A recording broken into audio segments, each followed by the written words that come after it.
Today we are breaking down a fresh Tom Lee interview where he lays out why he believes AI stocks can re-rate higher as monetization catches up, and why the market is still underestimating what comes next in this AI cycle. Tom Lee, the head of research and chief investment officer at Fundstrat Capital, joined CNBC's Squawk Box to talk about the latest market trends, the current state of the AI trade, what is happening with Bitcoin, his outlook heading into 2026, and how investors should be thinking about valuation as this next phase of AI plays out. In this video, I am going to show you the clip of Tom Lee on CNBC first. Right after that, I will give you my own reaction and detailed breakdown of what he said, what I agree with, what I think the market is missing, and how to think about these ideas as an investor. Then I am going to go one step further and give you an in-depth analysis of 5 emerging AI stocks to buy before 2025 ends, including what catalysts to watch, what risks to respect, and what could drive the next major move higher. Hit the like button, let's push this to 1,000 likes, share the video, and drop your thoughts in the comments. And make sure you subscribe so you do not miss the next important investing update. Now let's hear what Tom Lee has to say. Joining us now, Tom Lee, Fundstrat Head of Research. Tom, great to have you with us. There's a lot of things to talk about with you in terms of the skepticism now around the AI trade, skepticism around Bitcoin. Are they, in fact, related, do you think? Related, but not related. Yeah. You know, I think the AI trade, I mean, it's been a juggernaut, and we know that the visibility for the next few years is really good. But now investors are just trying to figure out how much to discount, you know, what's the appropriate price to put. And that could drive some profit taking because they've done so well this year. On the crypto side, I think that there has been some concerns about, quantum. And then there was that huge deleveraging event on October 10th. But the crypto fundamental story, I mean, is exiting on a really high note this year. You know, the U.S. government passed legislation and regulations favorable for crypto.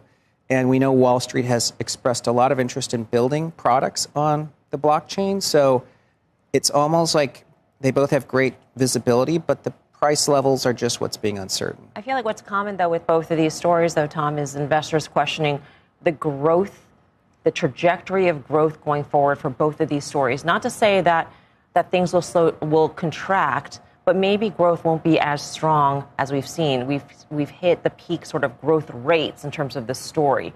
The maximum bullishness happened with Bitcoin when the administration came on board and things started to sort of go Bitcoin's way. Maybe that was peak sort of trajectory higher when it comes to growth. Same thing with AI. Now it's a period where you're sort of wondering, will this actually get funded after we saw this massive expansion? Yeah. Well, in crypto, the best years are definitely ahead because today there's only 4 million Bitcoin wallets with $10,000 in it. There's 900 million IRA and brokerage accounts globally that have $10,000. So that's 200 times larger market.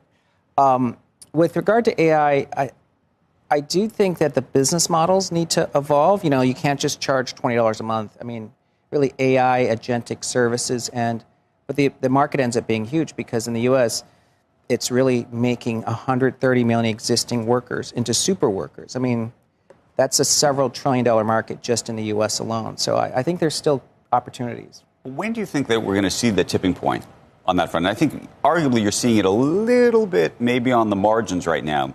But do you see a step change 18 months out from now? Is that 5 years out from now? It's because there's also questions, by the way, about some of these services and how valuable they are to people right now. And I know some CTOs and others who are actually saying, you know, we're actually not getting the value out of some of these products that we were hoping to. Yeah, I think we're in what I'd call the bleeding edge phase, like where everything feels like the tech is in front of the applications. That happened in mobile, which I studied for 17 years, and in internet early days. You know, like when color phones first came out on mobile, or even keyboards, people kind of sneered and said, you know, who's going to be using a color screen? And remember famously what happened when the iPhone was launched and how one of the biggest competitors dismissed it and saying it's just a toy. Right. I think we're at that phase with AI where the capabilities will blossom and then services will follow. But that, as you know, the future happens faster than many expect. So if the business models of these players, which people commonly call the Mag 7 in general, need to change, then what does that do to the valuation? Are we rethinking the valuation? Because, I mean, one distinct change has definitely already happened, and that is asset light to asset heavy spending on assets continues, et cetera. Is that reflected already, or does there need to be further adjustment? I believe that AI stocks, especially stocks like NVIDIA, are going to actually re-rate higher. Because if Walmart and Costco trade at 37 to 45 times earnings because they're predictable, then NVIDIA shouldn't be 27 times. I also think the banks are really criminally undervalued right now, like a JP Morgan, because that's becoming a technology company. And in the past, people are stuck in the head that they should trade at 1 times book or 10 times earnings. I mean, they should trade more like a tech stock. So I think tech and financials. Do you think that of all the banks? Or do you, I mean, JP Morgan in particular is invested obviously heavily in tech. But if I said JP Morgan and then I mentioned a bank 10 rungs down, would you say the same thing? Well, it depends on how sort of evangelized a bank is towards adopting AI and being tech forward. So, okay, on this screen right here, like is Wells Fargo on your list of tech forward banks? Possibly. Goldman certainly is, and I think Morgan Stanley has shown a lot of evidence. So I think banks are sort of getting it, but they are really becoming technology companies. So even at record highs? Even at record highs. Banks. You know, as many technical strategists will tell you, it's actually sometimes better to buy things at all-time highs. The host opens by basically saying markets are bouncing, but the bigger topic is the skepticism building around the AI trade and around Bitcoin. And then they ask the key question, are these two stories connected, or are they separate stories just happening at the same time? Tom's answer is subtle, but important. He says they are related, but not related. And what he means is that AI and crypto are not the same theme fundamentally, but they are behaving similarly in the market because both have had massive runs, both have strong narratives, and both are now hitting that stage where investors stop buying the story blindly and start arguing about the price they are willing to pay for the story. That is the first big takeaway. When a trade becomes a juggernaut, the next phase is not about whether the story is real, it is about what multiple you pay for it, how much future success is already priced in, and how sensitive the stock or asset becomes to disappointment, even if the long-term thesis is still intact. On the AI side, Tom basically acknowledges what everyone can see. AI has been a monster trade. The visibility looks good for years, meaning companies are still spending, the roadmap is still expanding, and the strategic importance is not going away. But he says investors are now trying to figure out how much to discount. That word discount matters a lot. Discounting is the market's way of translating future cash flows into today's price. When investors get confident, they discount less aggressively. They assume the future arrives smoothly, they assume margins hold, they assume the winners stay winners and multiples expand. When investors get skeptical, they discount more aggressively. They say, prove it to me, show me profitability, show me demand, show me a business model that scales, and until then I am not paying that premium. So when Tom says the visibility is good, but the price level is uncertain, he is describing a classic market transition. The story is still bullish, but the easy money phase is over, and now you are in the justify your valuation phase. And that phase often includes profit-taking, not necessarily because the theme is broken, but because investors are sitting on big gains and they would rather lock something in than keep pressing at elevated prices while the market debates the correct valuation. Then he pivots to crypto. He says crypto has had concerns, he mentions quantum, and he references a big deleveraging event on October 10th. Even without going deep into technicals, the point is that crypto is more fragile when leverage builds up. When leverage gets flushed out, prices can fall hard, not because adoption disappeared overnight, but because the positioning got too crowded and the unwind becomes violent. But Tom's core claim is that the fundamental story for crypto is exiting the year on a high note, and his reasoning is basically institutionalization plus regulatory momentum. He says the U.S. government passed legislation and regulations favorable for crypto, and that Wall Street is interested in building products on blockchain. Whether you agree with every detail or not, you can see the framework he is using. He is separating price action from adoption. Price can get hit by leverage and narrative fear, while the underlying rails, regulation, and institutional product development are moving forward. In other words, he is arguing that the crypto story is not being rejected, it is being repriced after a positioning shock. Now the host pushes back with what I think is the most realistic concern on the street right now. They basically say, look, what is common between AI and crypto is that investors are questioning the growth trajectory from here. Not whether it grows, but whether it grows as fast as the market has been assuming. They bring up the idea of peak growth rates, peak bullishness, peak trajectory. That is a real concept in markets. A theme often goes through phases: early disbelief, then adoption, then mania, then the maturity stage where everyone agrees it is real. And then the argument becomes, how big is the market really? Who captures the profits? And how much of that future is already priced in today? The host is basically asking, are we at that stage for both Bitcoin and AI? Are we at the point where growth does not disappear, but the rate of acceleration slows, and the market stops paying up? Tom's response is aggressively optimistic, but it is also structured around penetration math and business model evolution. First, crypto. He says the best years are ahead, and then he drops a comparison that is meant to show how early adoption still is. He says there are only about 4 million Bitcoin wallets with $10,000 in them, versus about 900 million IRA and brokerage accounts globally that have $10,000. The exact numbers are less important than the message. He's saying, the addressable market for people who could allocate meaningful capital is dramatically larger than the number of people currently holding meaningful Bitcoin balances. That is his adoption runway argument. So, if you translate that into plain English, he is saying, even if Bitcoin feels mainstream on social media, it is not mainstream in portfolio allocation. There is still a gap between awareness and ownership. And if regulation and institutions make it easier, that gap can close over time. That is why he says the best years are ahead. Now to AI. Tom says something that I agree with in principle, even if the timeline is debatable. He says the business models need to evolve, because you cannot just charge $20 a month. That is a direct shot at the idea that today's AI monetization, especially at the consumer level, may not be enough to justify the scale of investment happening across chips, data centers, and infrastructure. This is the heart of the AI debate. The market is funding a massive build-out. GPUs, networking, power, cooling, data centers, specialized software stacks. The capex is real, and it is huge. So the question becomes, where does the revenue and profit pool show up that justifies it? Tom's answer is that the market is enormous because AI is turning existing workers into super workers. He frames it as 130 million workers in the US becoming more productive, and he calls that a several trillion-dollar market just in the US alone. What he is describing is not just a new app category, he is describing a productivity revolution. If AI can compress workflows, reduce repetitive labor, speed up research, automate support, accelerate coding, optimize logistics, and improve decision-making, then the value created is not limited to subscription fees. It shows up as higher output per worker, lower cost per unit of work, faster time to market, better customer service, and ultimately higher corporate profits across the economy. That is the real bull case. AI is not just a product, it is a multiplier on labor and capital.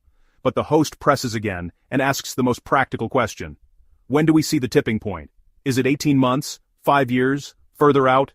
And they mention something you hear a lot in real corporate environments. Some CTOs are saying they are not getting the value they hoped for yet. That is a very honest reality check, because in the early stage of transformative tech, capability often outruns usability. The tools are impressive, but integrating them into workflows, governance, security, compliance, training, and measuring ROI takes time. And in big companies, time is friction. Tom's answer is that we are in what he calls the bleeding edge phase, where the tech is ahead of the applications, and then he uses historical analogies, mobile, and the early internet. He brings up how people sneered at color screens, keyboards, and even dismissed the iPhone as a toy early on. His point is that early skepticism is normal. People judge new tech by old frameworks. They underestimate how fast user behavior changes once the killer use cases arrive. And then he says something that is basically his philosophy of innovation cycles. Capabilities blossom first, then services follow, and the future happens faster than many expect. So if I translate that into investor language, he is saying, do not confuse early uneven ROI with a capped long-term opportunity. Early deployments can feel disappointing, but once the workflows, pricing models, and enterprise products mature, adoption can accelerate quickly.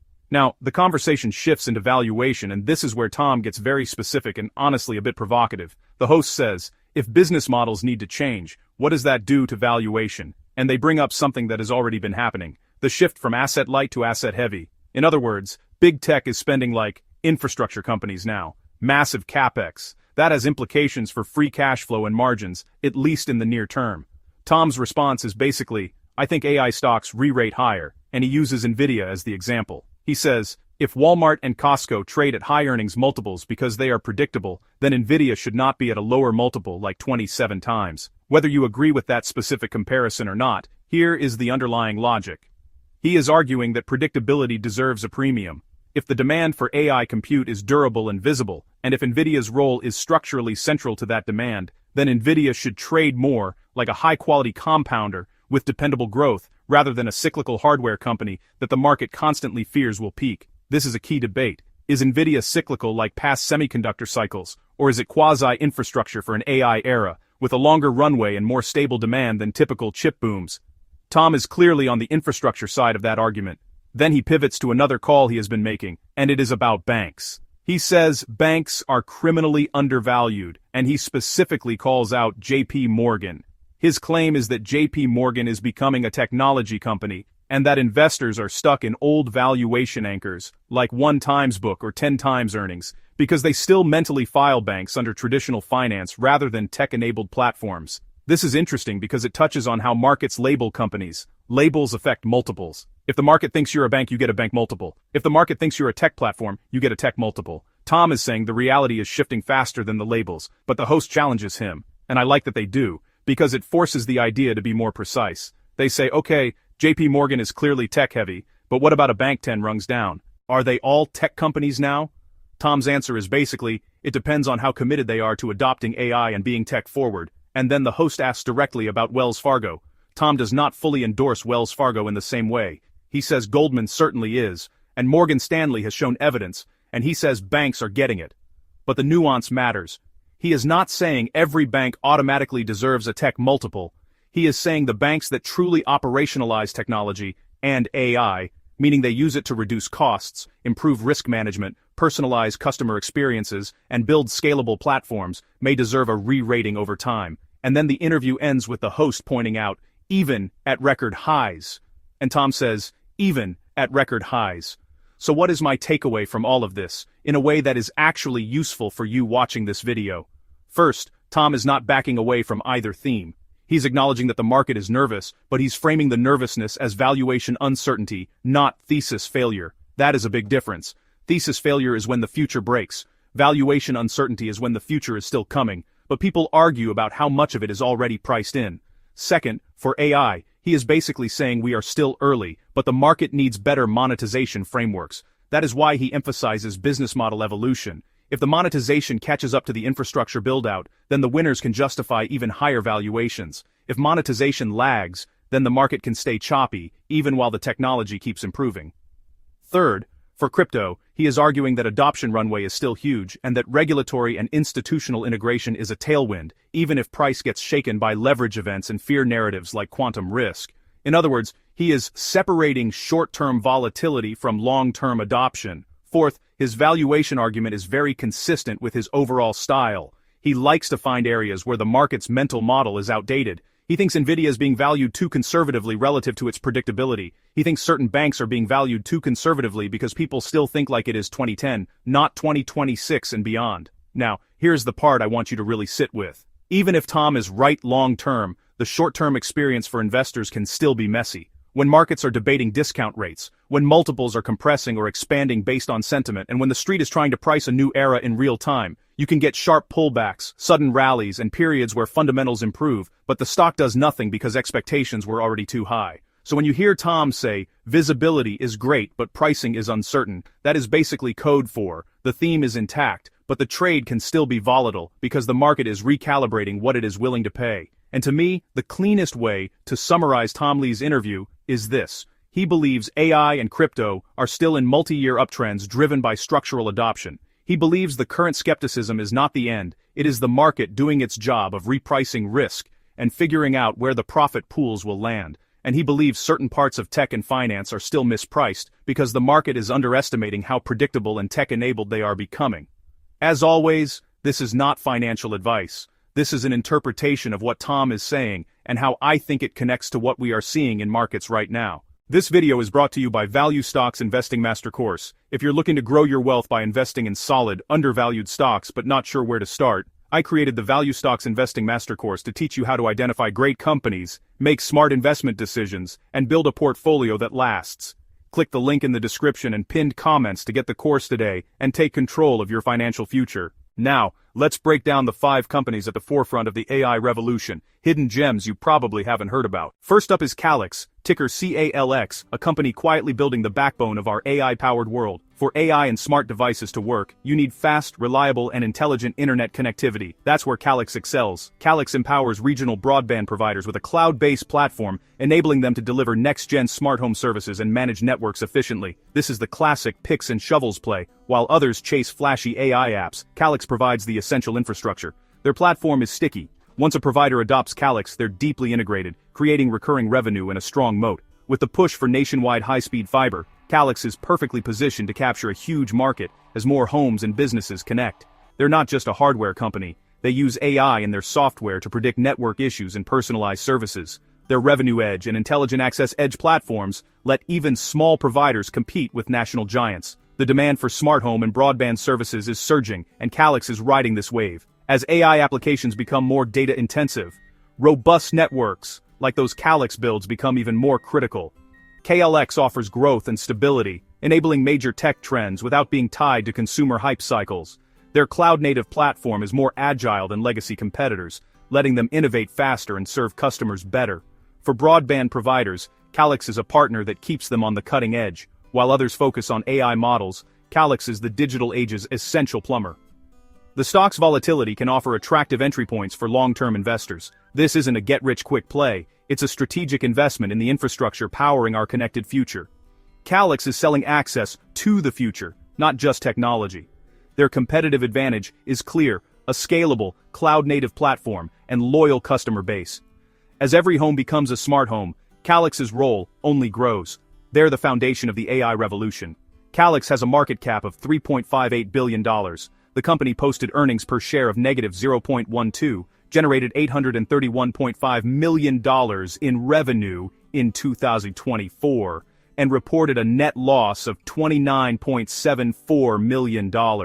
If you want exposure to the growth of broadband, smart homes, and intelligent cloud management, Calix is a must-watch. It's a foundational play with significant room to run. Keep this one on your radar.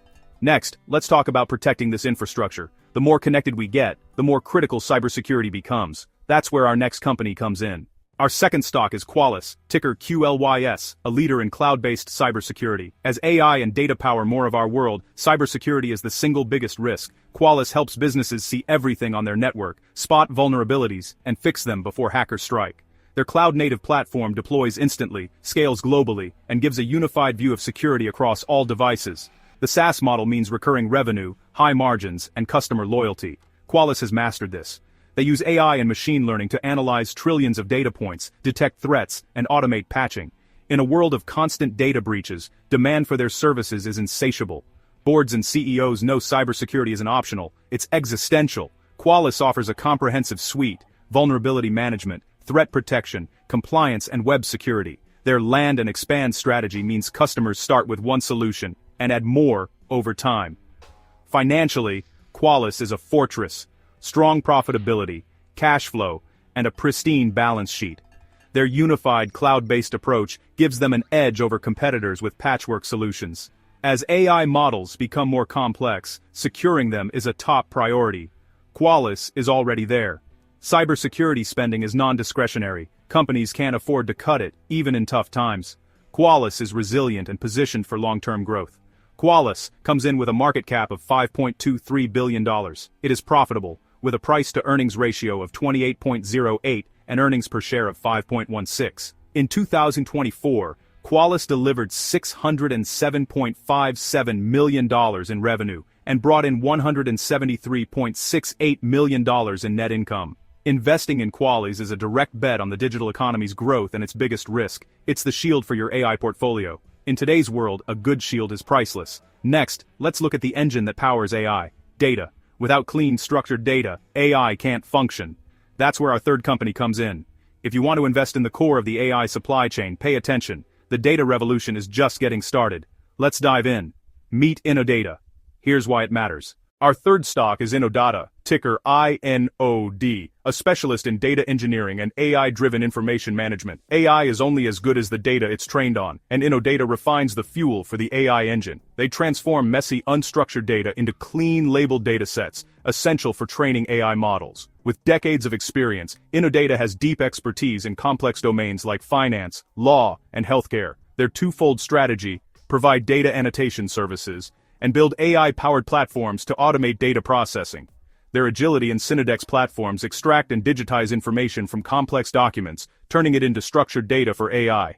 Innodata partners with major tech giants, trusted to prepare massive datasets for flagship AI models. The data for AI market is booming, and Innodata is well positioned for explosive growth. As a small cap, it's higher risk but offers substantial reward if they execute.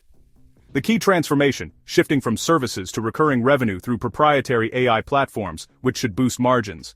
Their hybrid tech plus human approach and long-term client relationships create a strong competitive moat. As AI models become more specialized, domain-specific data will be in even higher demand. Innodata's expertise in verticals like legal and medical data makes them invaluable partners. Think of Innodata as the refinery, turning raw data into high-octane fuel for AI. Innodata has a market cap of $1.56 billion, and it is trading at a price-to-earnings ratio of 48.74. Earnings per share are 1.01, and in 2024, the company generated $170.46 million in revenue, with net income of $28.66 million. For investors with higher risk tolerance, Innodata is a direct play on the AI data supply chain. The potential is huge as the world's appetite for quality data explodes. Next, let's see how AI is transforming customer engagement. The future of business is digital and customer service is evolving fast. Our fourth company is leading that charge. Let's talk about Five9. Here's what makes them stand out. 22. Our fourth company is Five9, ticker FIVN, a leader in cloud contact centers revolutionizing customer service with AI. Five9's cloud platform lets businesses manage voice, email, chat, and social media from a single interface. No more clunky on-premise systems. Their contact center as a service model is flexible, scalable, and cost-effective, making it easy for businesses to upgrade. Five9 integrates AI throughout its platform. Intelligent virtual agents handle routine inquiries, freeing up humans for complex issues. AI-powered routing connects customers to the best agent instantly, boosting satisfaction. Real-time AI assistance helps agents with information and suggestions, improving service quality and reducing burnout. The market for cloud contact centers is massive, with many businesses just starting to migrate from legacy systems. Five9's client base spans healthcare, finance, retail, and tech, with a proven track record of landing large enterprises. Their land and expand model means clients often add more features and channels over time. Five9 has a market cap of $1.61 billion. Its price-to-earnings ratio is 54.21, with earnings per share of 0.38. The company produced about $1.04 billion in revenue in 2024, but still finished the year slightly unprofitable, with a net loss of $12.79 million. Financially, Five9 is a growth machine, strong double-digit revenue growth, high margins, and recurring revenue. They invest heavily in R&D and sales to capture the huge market opportunity. Despite big-name competitors, Five9's focus and innovation keep them ahead. The more data that flows through Five9, the smarter their AI gets, creating a powerful network effect. Investing in Five9 is a bet on the future of digital, automated, and intelligent customer interactions. They sit at the intersection of cloud, AI, and customer experience, three unstoppable trends. If you believe customer service will keep getting smarter and more digital, Five9 is a top pick. Next, let's talk about automation, the next frontier for AI in business. Our fifth company is leading the charge in intelligent automation. Meet UiPath. Here's why it's a game changer. Our fifth stock is UiPath, ticker PATH, a global leader in robotic process automation, or RPA. UiPath builds software robots to automate repetitive, mundane office tasks, boosting productivity and freeing up humans for higher-value work. Their vision: a robot for every person, making employees more effective and satisfied. UiPath's platform lets businesses build, manage, and run bots across the organization, ensuring compliance and reducing errors. The opportunity is massive. UiPath is the clear market leader with the most comprehensive platform. Initially, RPA automated simple tasks, but UiPath now integrates AI and machine learning for intelligent automation. Their bots can read documents, interpret images, and make decisions, expanding what can be automated. Tools like process mining use AI to analyze workflows and identify automation opportunities. UiPath's SaaS model means recurring revenue and strong customer retention. Their land and expand strategy starts with small projects and grows into enterprise-wide automation. A huge global customer base and developer community creates strong network effects and high switching costs. The stock has been volatile, but the long-term potential of AI-driven automation is enormous. Every business wants to be more efficient. UiPath delivers measurable results. The total addressable market is over $60 billion and growing as AI capabilities expand. UiPath could become the central nervous system for digital operations in the future. Deep integration into business processes creates immense long-term value and sticky customers. UiPath is a direct play on enterprise productivity, supercharged by AI. They're the leader in a new, rapidly growing software category. While short-term volatility is likely, the long-term vision is compelling. UiPath is with a market cap of $8.64 billion. It is valued at a price-to-earnings ratio of 38.5, with earnings per share of 0.42. UiPath generated about $1.3 billion in revenue in 2024 and reported a net loss of $89.88 billion. If you want exposure to the automation revolution, UiPath is a must-watch. There you have it. 5 AI stocks leading the charge: Calix, Qualys, Innodata, Five9, and UiPath. These companies aren't just riding the AI wave, they're building it. The potential is huge, but always do your own research and think long-term. Want exclusive stock tips and in-depth analysis? Join the Stocks Galore Patreon, link in the description. Which of these AI stocks do you think has the most long-term potential? Let us know in the comments. Like, comment, and subscribe so you don't miss the next big investing update. Thanks for watching, and I'll see you in the next one. 8.